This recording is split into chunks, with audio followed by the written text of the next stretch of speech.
قدسیہ کہتی ہیں کہ ہاتھ پکڑنے اور تھامنے میں بہت فرق ہوتا ہے۔ پکڑنے والے کی گرفت کتنی ہی مضبوط کیوں نہ وقتی ہوتی ہے، جبکہ تھامنے والے ہاتھ تا حیات ہوتے ہیں۔ ہو سکتا ہے کہ تمہاری زندگی کا ایک خالی صفحہ اللہ تمہاری چاہت سے بھرنا چاہتا ہو، اس لیے دعا کرو، شاید دعا ہی تمہارا مقدر بدل دے۔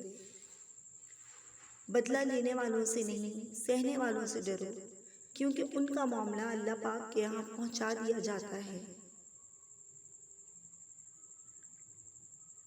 اکثر کہا جاتا ہے کہ تالی ایک ہاتھ سے نہیں بجتی، لیکن کبھی کبھار تالی بجانے والے دونوں ہاتھ ایک ہی شخص کے ہوتے ہیں، اور وہ تالی آپ پر بجتی ہے، کبھی عزت کی، کبھی دولت کی، کبھی تماشے کی۔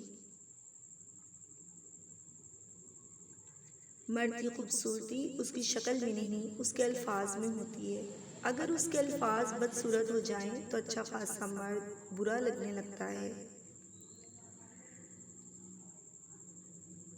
کبھی ایسا ہوتا ہے کہ زندگی ہر وہ چیز آپ کو لوٹا رہی ہوتی ہے جو بھی آپ سے چھین گئی تھی، بشمول محبت کے، لیکن آپ بے نیاز ہو چکے ہوتے ہیں۔